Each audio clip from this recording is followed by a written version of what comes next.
So hello welcome to coderconnects. JavaScript use பண்ணி 2-3 பேசிக் ஃபங்க்ஷன்ஸை நம்ம எப்படி யூஸ் பண்ணலாம் அப்படின்னு பார்க்கலாம். ஸோ ஜாவாஸ்கிரிப்டோட இன்ட்ரோடக்ஷன் வீடியோ வந்து நான் சண்டே மார்னிங் அப்லோட் பண்ணுறேன். ஸோ 10 to 11 அந்த மாதிரி டைமிங்கில் நான் அப்லோட் பண்ணுறேன். ஸோ இந்த வீடியோவில் நான் ஒரு 2-3 டாபிக் பேசிக், அதாவது ரொம்ப பேசிக்கான ஜாவாஸ்கிரிப்ட் கோட் அப்படின்னு சொல்லலாம். ஸோ இந்த பேசிக்கான கோடை வந்து நான் எப்படி யூஸ் பண்ணணும் அப்படின்னு சொல்லித்தரேன். ஸோ ஃபஸ்ட்டு நம்ம ஜாவாஸ்கிரிப்ட் ஃபைலை எப்படி உருவாக்குறது அப்படின்னு பார்த்துடலாம். ஸோ ஜாவாஸ்கிரிப்டோட எக்ஸ்டென்ஷன் கோட் வந்து JS, ஓகேவா? ஸோ நம்ம ஏதாவது ஒரு ஃபைலை கிளிக் பண்ணி ஃபைலை க்ரியேட் பண்ணி அதுக்கு வந்து நம்ம ஒரு நேம் கொடுத்து .js அப்படின்னு கொடுத்தோன்னா நம்மளுக்கு வந்து ஜாவாஸ்கிரிப்ட் ஃபைல் க்ரியேட் ஆகிரும். ஸோ அதுக்காக நான் ஒரு ஃபோல்டர் எடுத்துக்கிறேன். ஸோ அந்த ஃபோல்டருக்குள்ளே தான் நான் க்ரியேட் பண்ண போகிறேன். ஸோ நான் என்ன ஃபோல்டரில் க்ரியேட் பண்ண போகிறேன்னா ஜாவாஸ்கிரிப்ட் அப்படின்னு இருக்கா. ஸோ அந்த ஃபோல்டருக்குள்ளே தான் நான் ஒரு ஃபைலை க்ரியேட் பண்ண போகிறேன். ஸோ அதுக்காக ஒரு நியூ ஃபைல் கொடுத்துக்கிறேன். ஸோ நியூ ஃபைல் கொடுத்ததுக்கப்புறம் நான் வந்து ஒரு பேர், அதுக்கப்புறம் .extension, ஓகேவா? ஸோ நான் வந்து இப்போ டாக்குமெண்ட் அப்படின்னு ஒரு பேர் வச்சுக்கிறேன். அந்த ஃபைலோட நேமு ஏன் நான் டாக்குமெண்ட் அப்படின்னு வச்சுக்கிறேன்னா, ஸோ நான் ஃபஸ்ட்டு வந்து டாக்குமெண்ட்னால் என்னென்னு தான் சொல்லித்தரப்போகிறேன், ஓகேவா, ஜாவாஸ்கிரிப்டில். ஸோ அதனால தான் டாக்குமெண்ட் .html அப்படின்னு வச்சுக்கிறேன். ஏன்னா நம்ம HTML யூஸ் பண்ணியும் நம்ம ஜாவாஸ்கிரிப்டை லிங்க் பண்ணலாம். ஸோ அது எப்படி பண்ணுறது, அதுக்காக தான் நான் HTML யூஸ் பண்ணுறேன். ஸோ நம்ம HTML நார்மலாக என்ன பண்ணுவோம், body tag and head tag and body tag use பண்ணுவோம்ல. ஸோ அது மாதிரி யூஸ் பண்ணிவிட்டு ஃபஸ்ட்டு நம்ம ஜாவாஸ்கிரிப்ட் எப்படி லிங்க் பண்ணலாம் அப்படின்னு பார்க்கலாம். ஸோ நம்ம ஹெட்லேயும் ஜாவாஸ்கிரிப்ட் லிங்க் பண்ணலாம், அதே மாதிரி பாடி கீழேயும் ஜாவாஸ்கிரிப்டை இன்க்ளூட் பண்ணலாம். ஸோ ஃபஸ்ட்டு ஹெட் யூஸ் பண்ணி நம்ம எப்படி ஜாவாஸ்கிரிப்டை அதை லிங்க் பண்ணலாம் அப்படின்னு பார்ப்போம். ஸோ அதுக்காக நான் என்ன பண்ணிக்கிறேன்னா, ஸ்கிரிப்ட் அப்படின்னு போட்டு ஸ்கிரிப்டோட ஸோ ஜாவாஸ்கிரிப்டை நம்ம லிங்க் பண்ணணும்னா ஸ்கிரிப்ட் அட்ரிபியூட்ஸ் தான் யூஸ் பண்ணணும். ஸோ ஸ்கிரிப்ட் அப்படின்னு கொடுத்துட்டு SRC அப்படின்னு போடணும். ஸோ SRC அட்ரிபியூட்ஸ் கொடுத்ததுக்கப்புறம் நெக்ஸ்ட் என்ன பண்ணணும்னா, நம்ம எந்த ஃபோல்டரில் நம்ம ஜாவாஸ்கிரிப்ட் போட்டிருக்கோம், அதாவது நான் வந்து என்ன பண்ணிருக்கேன்னா, ஜாவாஸ்கிரிப்ட் அப்படின்றதுக்கு ஜாவாஸ்கிரிப்ட் டேட்டாக்குள்ளே வந்து ஒரு ஜாவாஸ்கிரிப்ட் ஃபைல் இருக்குது. ஸோ அதை தான் நான் இன்க்ளூட் பண்ணியிருக்கேன். ஸோ அதேமாதிரி நான் பாடி கீழேயும் உங்களுக்கு ஜாவாஸ்கிரிப்ட் ஒன்று லிங்க் பண்ணியிருக்கேன். ஸோ இந்த 2 மெத்தட் யூஸ் பண்ணியுமே நம்ம ஜாவாஸ்கிரிப்டை லிங்க் பண்ணிக்கலாம். ஸோ அப்படி இல்லை, நீங்கள் வந்து ஒரு 2 லைன் 3 லைன் தான் ஜாவாஸ்கிரிப்ட் லைன் யூஸ் பண்ண போகிறீங்க அப்படின்னா ஸ்கிரிப்ட் அப்படின்னு கொடுத்துட்டு அதுக்குள்ளே நீங்கள் என்ன, அதாவது ஜாவாஸ்கிரிப்ட் யூஸ் பண்ணுறோமோ அதை யூஸ் பண்ணிக்கலாம். ஸோ அதுவுமே ஒரு 1 லைன் லிங்க் மாதிரி தான். ஸோ இப்போ வந்து நம்ம என்ன பண்ணலான்னா, ஜாவாஸ்கிரிப்ட் யூஸ் பண்ணி வெப் பேஜில், அதாவது நல்லா சொல்கிறத கேளுங்க, வெப் பேஜில் நம்ம எப்படி ஒரு டெக்ஸ்ட்டை டிஸ்பிளே பண்ணுறது. ஏன்னா ஜாவாஸ்கிரிப்ட் யூஸ் பண்ணி நம்ம டெக்ஸ்ட்டை வந்து டிஸ்பிளே பண்ண முடியும், பட் நம்ம வெப் பேஜில் வந்து டிஸ்பிளே பண்ண முடியாது. ஸோ அதுக்கு வந்து நம்ம என்ன பண்ணணும்னா, HTML ஏதாவது ஒரு டேக் எடுத்துக்கணும். ஃபார் எக்ஸாம்பிளுக்கு ஹெட்டிங் டேக், இல்லைனா பேராகிராஃப் டேக் அந்த மாதிரி எடுத்துக்கணும். ஸோ நான் எக்ஸாம்பிளுக்காக பேராகிராஃப் டேக் எடுத்துக்கிறேன். ஸோ பேராகிராஃப் டேக்கில் நான் ID அப்படின்னு போடுகிறேன். ID யூஸ் பண்ணி தான் நம்ம ஜாவாஸ்கிரிப்டில் நம்ம ஃபங்க்ஷனை வந்து லிங்க் பண்ண முடியும். ஸோ அதுக்கு தான் நம்ம ID க்ரியேட் பண்ணிருக்கோம். ஸோ ஐடியில் நம்ம என்ன வேணால் கொடுத்துக்கலாம்னு உங்களுக்கே தெரியும். ஸோ நான் வந்து எக்ஸாம்பிளுக்காக KK அப்படின்னு கொடுத்துக்கிறேன். So next document. ஸோ இந்த டாக்குமெண்ட்டுன்றது ரொம்ப இம்பார்ட்டண்டான இது. ஸோ இந்த டாக்குமெண்ட் எதுக்கு நம்ம யூஸ் பண்ணுறோம் அப்படின்னா, அதாவது HTML இருந்து, ஓகேவா, HTML இருந்து நம்ம ஏதாவது ஒரு டெக்ஸ்ட்டு இல்லை ஏதாவது ஒரு டேக், அதாவது பட்டன் நம்ம வந்து ஆக்சஸ் பண்ணணும் அப்படின்னா இந்த டாக்குமெண்ட் அப்படின்றத ஃபங்க்ஷன் யூஸ் பண்ணி தான் நம்ம வந்து அதாவது ID கிளாஸ் அந்த மாதிரி கெட் பண்ண முடியும். ஸோ அதனால தான் டாக்குமெண்ட் அப்படின்னு கொடுப்போம். So .get element ID. ஏன் இந்த get element ID யூஸ் பண்ணுறோன்னா, ஸோ நம்ம வந்து பேராகிராஃப் டேக்கில் ID அப்படின்னு கொடுத்து தான் நம்ம கால் பண்ணியிருக்கோம், ஓகேவா? இதில் நிறைய ஃபார்மேட் இருக்குது இந்த இதில். ஸோ நான் இது வந்து அடுத்தடுத்த வீடியோவில் சொல்கிறேன். நான் ஃபஸ்ட்டு வந்து ID யூஸ் பண்ணி நான் எப்படி யூஸ் பண்ணுறது அப்படின்னு சொல்லித்தரேன். ஸோ அதனால் நான் என்ன பண்ணிக்கிறேன், get element ID. ஸோ இந்த எலமெண்ட் ஐடியில் தான் நம்ம என்ன கொடுக்கணுன்னா, நம்ம என்ன நேம் கொடுத்தோம் ஐடிக்கு, ஓப்பன் ப்ராக்கெட்டில் டபுள் கோட்ஸ் அப்படின்னு கொடுத்து, அதுக்குள்ளே நம்ம என்ன ஐடி என்ன கொடுத்துருக்கோம், KK அப்படின்னு கொடுத்துருக்கோம்ல. அந்த KK அப்படி போடுறோம். நான் KK போட்டாச்சு. க்ளோஸ் ப்ராக்கெட் கொடுத்துருங்க. க்ளோஸ் ப்ராக்கெட் கொடுத்ததுக்கப்புறம் நெக்ஸ்ட்டு ஒரு ஃபங்க்ஷன் இருக்குது. அது என்ன அப்படின்னா .innerHTML அப்படின்னு சொல்லுவாங்க. இந்த ஃபங்க்ஷன் எதுக்கு யூஸ் பண்ணுறாங்க அப்படின்னு, அதுக்கு முன்னாடி நம்ம ஃபஸ்ட்டு லைவ் சர்வர் ஓப்பன் பண்ணிக்கலாம்.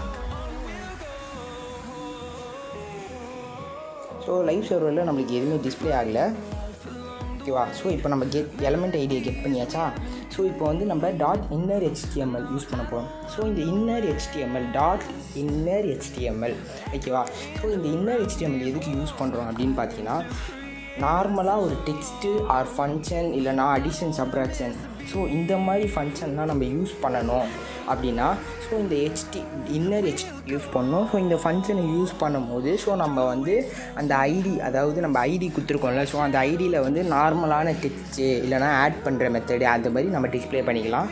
ஸோ நான் வந்து என்ன பண்ண போகிறேன்னா, so welcome back to coderconnects அப்படின்னு ஒரு டெக்ஸ்ட்டை வந்து டிஸ்ப்ளே பண்ணணும் ஃபஸ்ட்டு. ஸோ அதை எப்படி டிஸ்ப்ளே பண்ணலான்னா, ஸோ document.get element id அதுக்கப்புறம் ஐடியை உள்ளே இன்செர்ட் பண்ணியாச்சு. ஸோ நெக்ஸ்ட்டு இன்னர் HTMLலாம் போட்டாச்சு. ஈக்குவல் டு அப்படின்னு போட்டுட்டு ஸோ டபுள் கோட்ஸ் ஓகேவா. ஏன்னா நம்ம பைத்தான்லேயே நான் சொல்லியிருப்பேன். ஸோ டபுள் கோட்ஸ் யூஸ் பண்ணி தான் கேரக்டரை டிஸ்ப்ளே பண்ண முடியும் ஓகேவா. அவுட்புட்டில் நம்ம கேரக்டரை டிஸ்ப்ளே பண்ணணும்னா டபுள் யூஸ் பண்ணி நம்ம கேரக்டரை வந்து அவுட்புட்டில் டிஸ்ப்ளே பண்ணலாம். இல்லை நீங்கள் ஜஸ்ட் நம்பர் ஆர் ஃபங்க்ஷனை வந்து ஆட் பண்ண போகிறீங்க அப்படின்னா நம்ம டபுள் கோட்ஸ் யூஸ் பண்ண தேவையில்லை. ஸோ நம்ம இதில் வந்து என்ன பண்ண போகிறோன்னா, நம்ம ஒரு வெல்கம் டு coderconnects அப்படின்ற ஒரு டெக்ஸ்ட்டு வந்து டிஸ்ப்ளே பண்ணணும். ஸோ அதுக்காக நான் டபுள் கோட்ஸ் போடுறேன் ஓகேவா. ஸோ நான் அதில் டபுள் கோட்ஸ் அப்படி போட்டுட்டு so welcome to coderconnects, welcome back to coderconnectsனு போட்டுக்கிறேன்.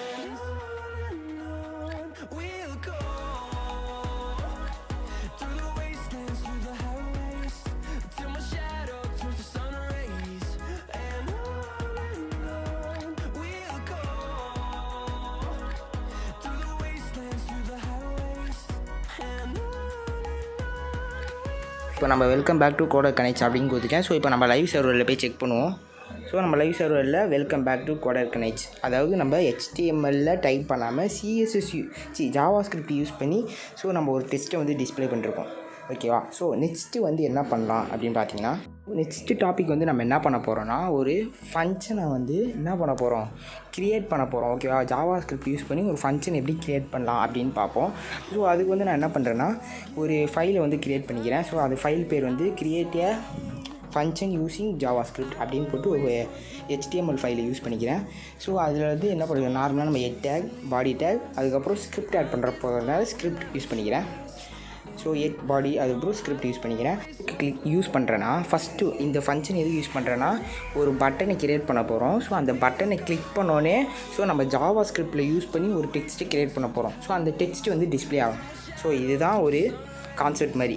ஸோ ஃபஸ்ட்டு வந்து நான் என்ன பண்ணிக்கிறேன்னா, அதுக்காக பட்டன் அப்படின்னு யூஸ் பண்ணி ஸோ பட்டனில் வந்து என்ன கொடுக்க போகிறோன்னா, கிளிக் மீ அப்படின்னு கொடுத்துட்டு ஸோ நம்ம லைவ் சர்வர் ஃபஸ்ட்டு ஓப்பன் பண்ணிக்கலாம். ஸோ அதுக்காக நான் ரைட் கிளிக் கொடுத்து ஸோ ஓப்பன் லைவ் சர்வர் கொடுத்துக்கிறேன். ஸோ லைவ் சர்வர் ஓப்பன் பண்ணிப்போம். ஸோ லைவ் சர்வர் ஓப்பன் ஆகிடுச்சு. ஸோ இப்போ நம்ம கிளிக் பண்ணி பார்ப்போம், எந்த ஆக்ஷனும் நடக்கலை. ஏன்னா நம்ம எந்த ஃபங்க்ஷனும் நம்ம இன்னும் கொடுக்கல ஓகேவா. ஸோ அதனால் நம்ம இதை மினிமைஸ் பண்ணிக்கலாம். அப்படியே மினிமைஸ் பண்ணிக்கோங்க, இல்லை க்ளோஸ் பண்ணிக்கோங்க. ஸோ நெக்ஸ்ட் என்ன பண்ண போகிறோன்னா, JavaScriptல ஒரு ஃபங்க்ஷன் எப்படி க்ரியேட் பண்ணலாம் அப்படின்னு பார்ப்போம். இல்லை நம்ம ஒரு ஃபங்க்ஷனை க்ரியேட் பண்ணணும் அப்படின்னா ஸோ நம்ம ஃபங்க்ஷன் எந்த நேமில் தான் க்ரியேட் பண்ணிக்கலாம், அது பிரச்சனையே கிடையாது. ஸோ நம்ம JavaScriptல ஒரு ஃபங்க்ஷன் க்ரியேட் பண்ணோன்னா ஸோ ஃபஸ்ட்டு வந்து நம்ம ஃபங்க்ஷனோட அட்ரிபியூட்ஸை கால் பண்ணணும். ஸோ ஃபங்க்ஷனோட அட்ரிபியூட்ஸு ஃபங்க்ஷன் தான் ஓகேவா.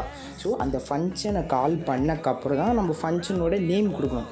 ஸோ நான் என்ன பண்ண போகிறேன்னா, ஸோ ஸ்கிரிப்டுக்குள்ளே என்ன பண்ண போகிறேன், ஃபங்க்ஷன் அப்படின்னு கொடுத்துட்டு ஸோ நான் என்ன அதாவது நான் அந்த ஃபங்க்ஷனுக்கு என்ன நேம் கொடுக்க போகிறேன் அப்படின்றத வந்து அதுக்குள்ளே கொடுக்கணும் ஓகேவா. ஃபங்க்ஷன் நான் யூஸ் பண்ணிட்டேன். ஸோ இப்போ ஃபங்க்ஷன் யூஸ் பண்ணக்கப்புறம் ஸோ நம்ம ஒரு ஃபங்க்ஷனுக்கு ஒரு பேர் வைக்கணும் ஓகேவா. ஸோ அந்த ஃபங்க்ஷனுக்கு என்ன பேர் வைக்கலான்னா, ஸோ நான் வந்து என்ன பண்ண போகிறேன், அந்த பட்டனை கிளிக் பண்ணோன்னே ஸோ நம்மளுக்கு சேஞ்ச் ஆகணும் ஓகேவா. அதனால நான் என்ன பண்ணுறேன்னா, சேஞ்சிங் அப்படின்னு கொடுத்துக்கிறேன் ஃபங்க்ஷனோட பேர். ஸோ ஃபங்க்ஷனோட பேர் என்னென்னா சேஞ்சிங் கொடுக்குறேன். ஸோ இது ரொம்ப இம்பார்ட்டன்ட் இது. ஸோ நம்ம ஒரு ஃபங்க்ஷன் நேமை கொடுத்தோன்னா ஸோ அந்த ஃபங்க்ஷனுக்கு வந்து ஓப்பன் ப்ராக்கெட் க்ளோஸ் ப்ராக்கெட் இருக்கணும் ஓகேவா. ஸோ அதாவது நான் ஃபங்க்ஷனோட பேர் என்ன கொடுத்தேன், சேஞ்சிங் அப்படின்னு கொடுத்துட்டேன்னா ஸோ அதில் வந்து open bracket and close bracket கொடுக்கணும் ஓகேவா. ஸோ இப்போ நம்ம வந்து ஃபங்க்ஷன் அட்ரிபியூட்ஸும் கால் பண்ணியாச்சு, ஃபங்க்ஷன் நேமும் கொடுத்தாச்சு. ஸோ இப்போ ஃபங்க்ஷனுக்குள்ளே நம்ம என்ன டேட்டா கொடுக்கணும், ஸோ அது வந்து எப்படி கொடுக்கணும்னா, ஸோ நம்ம வந்து CSSல யூஸ் பண்ணுவோம் பார்த்தீங்களா, கர்லி பிரேசஸ். ஸோ அதே மாதிரி இதில் வந்து கர்லி பிரேசஸ் உள்ளே தான் நம்ம என்ன டேட்டா கொடுக்குறோமோ ஸோ அது வந்து நம்மளுக்கு எப்படி சொல்கிறது, வெப்பேஜில் டிஸ்ப்ளே ஆகும் ஓகேவா. ஸோ இந்த டேட்டாக்குள்ளே என்னென்ன இருக்கோ அது எல்லாமே நம்மளுக்கு எப்படி சொல்கிறது டிஸ்ப்ளே ஆகும். நம்ம CSS யூஸ் பண்ணி நம்ம நிறைய பண்ணுவோம்ல, ஸோ அதே மாடல் தான் இதுவும். ஸோ அதுக்கு என்ன பண்ணுறேன்னா ஒரு கேர்லி பிரேசஸ் ஓப்பன் பண்ணி ஸோ அதுக்குள்ளே இப்போ நான் டேட்டா எழுத போகிறேன். அதாவது என்ன எழுத போகிறேன்னா, ஃபஸ்ட் ஒரு பட்டன் இருக்கா, ஸோ இந்த பட்டனை கிளிக் பண்ணோடனே ஒரு பேராகிராஃப், அதாவது பேராகிராஃப் டேக் வரணும். ஸோ நம்ம என்ன சொன்னோம்னா ஃபஸ்ட்டு டாப்பிக்லேயே நார்மலாக நம்ம ஜாவாஸ்கிரிப்ட் யூஸ் பண்ணி நம்ம வெப்பேஜில் நம்ம இதை டெக்ஸ்ட்டை டிஸ்பிளே பண்ண முடியாது. அதுக்காக நம்ம என்ன பண்ணுவோன்னா பேராகிராஃப் டேக் அல்லது எட் டேக் இது மாதிரி ஏதாவது யூஸ் பண்ணுவோம். ஸோ அந்த மாதிரி டேக் யூஸ் பண்ணி தான் நம்ம ஒரு டெக்ஸ்ட்டை க்ரியேட் பண்ண முடியும், டிஸ்பிளே பண்ண முடியும். ஓகேவா? ஸோ அதனால் நான் என்ன பண்ணுறேன்னா ஒரு பேராகிராஃப் டேக் க்ரியேட் பண்ணி ஸோ இதில் வந்து ஐடி வந்து என்ன கொடுத்துக்கிறேன், கேகே அப்படின்னு கொடுத்துக்கிறேன். ஸோ இப்போ அந்த ஐடியை வந்து நான் கால் பண்ணுறேன். ஓகேவா? அந்த ஃபங்க்ஷனுக்குள்ளே கால் பண்ணுறேன். என்னென்னா document get element id. So இது வந்து நான் முன்னாடி சொன்னல டாபிக் ஒன்றில். ஸோ டாக்குமெண்ட் எதுக்கு, அதுக்கப்புறம் கெட் எலிமெண்ட் ஐடி எதுக்குலாம், ஸோ அதை யூஸ் பண்ணி இன்னர் HTML. ஏன்னா நம்ம என்ன கொடுக்க போகிறோம், ஸோ இப்போ அந்த பட்டனை கிளிக் பண்ணோன்னே ஸோ நம்மளுக்கு வந்து ஒரு டெக்ஸ்ட் வரணும். ஓகே, அதுதான் கொடுக்க போகிறோம். ஸோ டெக்ஸ்ட் யூஸ் பண்ணுறதுக்காக நான் இன்னர் HTML ஸ்ட்ரிங் யூஸ் பண்ண போகிறேன். ஓகே, ஸ்ட்ரிங் எதுக்கு யூஸ் பண்ண போகிறோன்னா நம்ம கேரக்டர் தான் யூஸ் பண்ண போகிறோம். ஸோ அதனால தான் ஸ்ட்ரிங் யூஸ் பண்ண போகிறேன். ஸோ அதில் என்ன சொல்கிறேன்னா வெல்கம் பேக் அப்படின்னு ஒரு டெக்ஸ்ட்டை கொடுத்துட்றேன். ஓகேவா? ஸோ இப்போ வந்து நம்ம லைவ் சர்வரில் போய் செக் பண்ணி பார்ப்போம். ரீஃப்ரெஷ் பண்ணிட்டேன், கிளிக் பண்ணிட்டேன், எதுவுமே நடக்கலை. ஏன் எதுவுமே நடக்கலை அப்படின்னு பார்த்தீங்கன்னா, ஸோ நம்ம வந்து ஜாவாஸ்கிரிப்டில் நம்ம வந்து என்ன பண்ணுறோம், ஃபங்க்ஷனை வந்து க்ரியேட் பண்ணுறோம். பட் HTML நம்ம அதோட லிங்க் பண்ணோம்ல, பட்டனை கிளிக் பண்ணால் அது நடக்கணும்னு நம்ம ஜாவாஸ்கிரிப்டில் ரன் பண்ணியாச்சு. பட் பட்டனில் அது வந்து ஃபிக்ஸ் பண்ணல அதோட டேட்டாவை. ஸோ அது எப்படி பண்ணுறது அப்படின்னு பார்த்தோன்னா, ஸோ இது ஆல்ரெடி நான் ஒரு வீடியோவில் பண்ணிருக்கேன். அந்த வீடியோட அதாவது லோகோ வந்து போடுறேன், இமேஜ் வந்து போடுறேன். ஸோ செக் பண்ணி பாருங்கள். அதில் புரியலன்னா இதில் வந்து நான் டீட்டெயிலாக எக்ஸ்பிளைன் பண்ணுறேன். ஸோ அந்த பட்டன் அதுக்குள்ளே வந்து ஆன் கிளிக் அப்படின்னு ஒரு ஃபங்க்ஷன் இருக்குது. ஸோ இந்த ஃபங்க்ஷன் எதுக்கு யூஸ் பண்ணுவாங்கன்னா, இந்த ஜாவாஸ்கிரிப்டில் நீங்கள் ஏதாவது ஃபங்க்ஷன் க்ரியேட் பண்ணிட்டீங்க, ஸோ அதை வந்து HTML-ஓட லிங்க் பண்ணணும் அப்படின்னா, ஸோ இந்த ஆன் கிளிக் ஃபங்க்ஷன் யூஸ் பண்ணி நம்ம வந்து HTML ஜாவாஸ்கிரிப்டில் யூஸ் பண்ண ஃபங்க்ஷனை வந்து இதோட லிங்க் பண்ணலாம். ஸோ இது வந்து ஆன் கிளிக் ஃபங்க்ஷன், இது வந்து ஜாவாஸ்கிரிப்டோட கனெக்ஷன் மாதிரி. ஓகேவா? ஸோ இந்த ஆன் கிளிக் ஃபங்க்ஷனில் நம்ம என்ன போடணும் அப்படின்னா, ஸோ நம்ம என்ன நேம் கொடுத்தோங்க, சேஞ்சிங் அப்படின்னு தான் கொடுத்தோம் ஃபங்க்ஷன் நேமு.